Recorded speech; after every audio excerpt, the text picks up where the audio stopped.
Une plume pour défendre les causes perdues. Un bouquet pour redorer le blason de l'Afrique. 150 pages pour construire une nouvelle citoyenneté à l'africaine. Ces thématiques étaient au centre de la cérémonie de dédicace de l'ouvrage « Soigner les certitudes » de l'auteur Rekia Madougou. Plus de 500 invités venus des 4 coins du monde étaient réunis dans la salle de banquet de l'hôtel Madiba Golden Tulip de Cotonou le samedi 26 septembre pour cette messe littéraire de dimension internationale.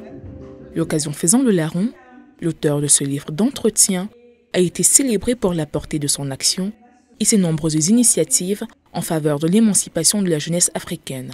Moi, quand je prends mon bâton de pèlerin et que je parcours l'Afrique, ce que je dis souvent aux dirigeants qui me font l'insigne honneur de m'écouter, c'est de dire que nous avons d'une part à régler la question de l'éducation et de la formation. Mais cette éducation et formation dont je parle, c'est une éducation et formation orientée vers l'entrepreneuriat, c'est-à-dire comment nous bâtissons des citoyens économiquement rentables. Mais les citoyens économiquement rentables, ce n'est pas à l'université dans des cours classiques, ce n'est pas un parcours classique, mais ce sont des citoyens que nous formons à mener des activités, à conduire des projets, à être autonomes, à réfléchir, à penser leur avenir. Et donc pour moi, il est fondamental que nous retravaillions nos curricula.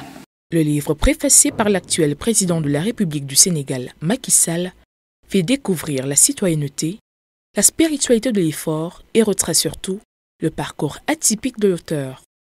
En présence du journaliste Alain Foucault de Radio France Internationale, Rekia Madougou, en compagnie d'autres exemples de réussite africaine, ont échangé sur les stratégies à mettre en place pour réussir sa vie d'entrepreneur. Ne jamais cesser de croire en soi, c'est tout cela le sens de cet ouvrage, c'est-à-dire la spiritualité de l'effort.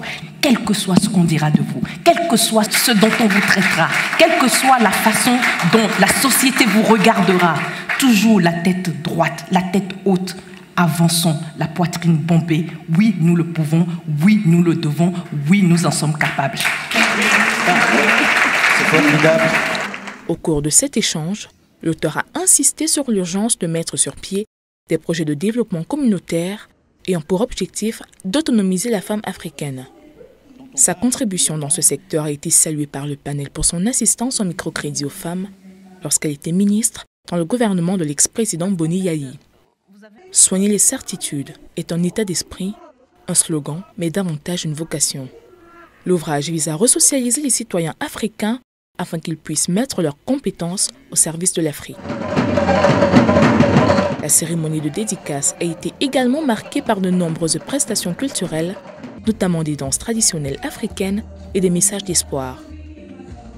El Hadj Hamidou Kassi, ministre conseiller et représentant du président Macky Sall, préfacier du livre, au nom du chef d'État sénégalais, félicitait l'auteur pour son combat dans l'émancipation d'une nouvelle élite africaine. Le président Macky Sall a trouvé dans l'écho clair de ce livre ses propres préoccupations au quotidien.